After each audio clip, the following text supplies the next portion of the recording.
भारत की nuclear command, वो button जिसका जिक्र होते ही एक अलग सी सनसनी होती है, वो आखिर है किसके हाथ में? ये एक ऐसा सवाल है ना जो सिर्फ ताकत से नहीं बल्कि बहुत बड़ी जिम्मेदारी से भी जुड़ा है। तो चलिए आज इसी पेचीदा सिस्टम की परतों को खोलते हैं। तो सबसे पहले ना एक बहुत बड़ी गलतफहमी को दूर करते हैं। वो जो एक बटन वाला मिथक है, मतलब फिल्मों में तो यही देखा है, एक बड़ा सा लाल बटन होता है, कोई लीडर गुस्से में आता है, उसे दबाता है और बूम, सब खत्म। लेकिन असलियत वो फिल्मों से बहुत बहुत अलग है। यहाँ कोई एक बटन नहीं है, बल्कि एक पूरा का पूरा सिस्टम है, एक ऐसी व्यवस्था जो कई लेवल्स पर काम करती है। तो सवाल ये उठता है कि अगर ये सिर्फ एक बटन का खेल नहीं है, तो फिर दुनिया के सबसे ताकतवर न्यूक्लियर आर्सेनल्स में से एक के पीछे की असली कहानी क्या है? कैसे काम करता है ये सब? तो आइए अब सीधे चलते हैं इस न्यूक्लियर कमांड के दिल में और देखते हैं कि इसकी बनावट आखिर है कैसी। इस पूरे सिस्टम के सेंटर में जो चीज़ है वो है न्यूक्लियर कमांड अथॉरिटी, जिसे हम शॉर्ट में एनसीए कहते हैं।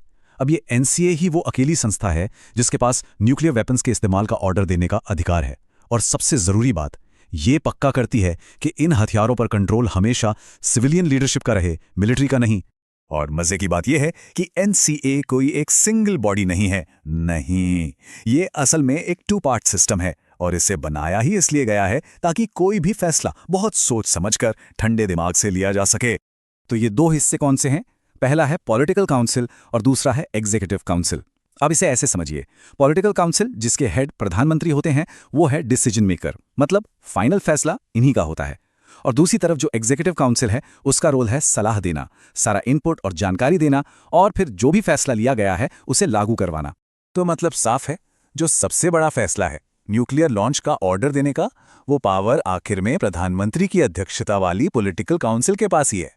इससे एक बात बिल्कुल शीशे की तरह साफ हो जाती है, फाइनल कंट्रोल हमेशा देश की चुनी हुई सिविलियन सरकार के हाथों में है। ठीक है, तो ये तो हो गई फैसला लेने वालों की बात, लेकिन इन हथियारों को असल में संभालता कौन है? कौन है इनके गार्डियंस ऑफ द आर्सेनल? ये जिम्मेदारी आती है स्ट्रेटेजिक फोर्सेस कमांड यानी एसएफसी के कंधों पर। ये इंडियन आर्म्ड फोर्सेस की एक स्पेशल यूनिफाइड कमांड है जो सिर्फ और सिर्फ भारत के सभी न्यूक्लियर हथियारों को मैनेज और एडमिनिस्टर करने के लिए ही बनी है। एसएफसी का सबसे बड़ा काम है भारत के न्यूक्लियर ट्रायड को हमेशा, मतलब 24/7 ऑपरेशनल रेडी रखना। अब सवाल यह है कि ये ट्रायड होता क्या है? ट्रायड का मतलब है तीन, यानी तीन अलग अलग जगहों से न्यूक्लियर हमला करने की काबिलियत, जमीन से, हवा से और समुद्र के अंदर से। अब ऐसा क्यों? इसका स्ट्रेटेजिक मकसद यह है कि अगर दुश्मन कभी पहला हमला कर भी दे तो भी हमारे पास जवाबी कार्रवाई करने की यानी सेकंड स्ट्राइक कैपेबिलिटी हमेशा हर हाल में मौजूद रहे। तो भारत के इस ट्रायड में क्या क्या है? जमीन पर हैं हमारी ताकतवर अग्नि बैलिस्टिक मिसाइलें, हवा में हैं मिराज 2000 जैसे फाइटर जेट्स जो न्यूक्लियर वेपन ले जा सकते हैं, और समुद्र के नीचे हैं हमारी न्यूक्लियर सबमरीन्स जैसे आईएनएस अरिहंत जो पानी के अंदर से बैलिस्टिक मिसाइलें लॉन्च कर सकती हैं। अब सोचिए, फैसला तो दिल्ली में लिया गया, लेकिन उसे एसएफसी के कमांड सेंटर तक पहुंचाना भी तो है। इसके लिए एक बेहद सिक्योर और रिडंडेंट कम्युनिकेशन सिस्टम बनाया गया है। रिडंडेंट मतलब अगर एक लाइन फेल हो जाए तो दूसरी है, तीसरी है, ताकि ऑर्डर बिल्कुल सही सलामत बिना किसी रुकावट या हैकिंग के सही जगह तक पहुंच सके। तो हमने ये तो देख लिया कि कौन फैसला लेता है और कैसे वो फैसला लागू होता है, पर अब बात करते हैं सबसे बड़े सवाल की, क्यों और कब। और यहीं पर आता है भारत का डॉक्ट्रिन ऑफ रिस्ट्रेंट यानी संयम का सिद्धांत।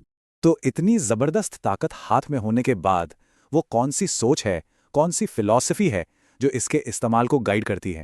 भारत की न्यूक्लियर पॉलिसी की बुनियाद एक बहुत ही साफ और सीधी पॉलिसी पर टिकी है, नो फर्स्ट यूज, NFU, मतलब हम पहले इस्तेमाल नहीं करेंगे।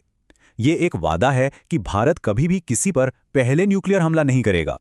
हम ऐसा सिर्फ और सिर्फ तभी करेंगे जब कोई दुश्मन हम पर न्यूक्लियर हमला करे। और इसी से जुड़ा है दूसरा सिद्धांत, क्रेडिबल मिनिमम डेटरेंस। अब यह सुनने में थोड़ा मुश्किल लग सकता है, पर इसका मतलब सिंपल है।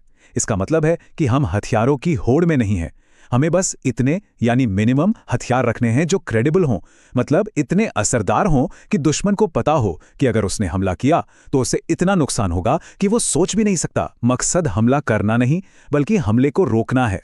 तो असल मकसद है एक स्ट्रैटेजिक बैलेंस बनाना, जैसा कि इस तराजू में दिख रहा है। एक पलड़े पर है एक क्रेडिबल थ्रेट, एक ऐसी ताकत जिससे दुश्मन डरे, और दूसरे पलड़े पर है रीजनल स्टेबिलिटी यानी इलाके में शांति बनाए रखने की प्राथमिकता। ये ताकत और संयम के बीच का एक बहुत ही नाजुक बैलेंस है। और ये जो एक लाइन है ना, ये इस पूरे सिस्टम का सार बता देती है। ये पूरा सिस्टम सोच विचार और कंट्रोल के लिए बनाया गया है, ना कि जल्दबाजी और गुस्से में फैसला लेने के लिए। और सच पूछिए तो यही भारत के न्यूक्लियर कमांड स्ट्रक्चर का सबसे बड़ा मूल मंत्र है। तो आखिर में एक सवाल सोचना जरूरी है। आज के जमाने में जब हाइपरसोनिक मिसाइलें और AI ड्रिवन वॉरफेयर की बातें हो रही हैं, जहां फैसले सेकंडों में लेने पड़ सकते हैं, ऐसे में इंसान के सोच विचार पर बना ये सिस्टम भविष्य की चुनौतियों का सामना कैसे करेगा?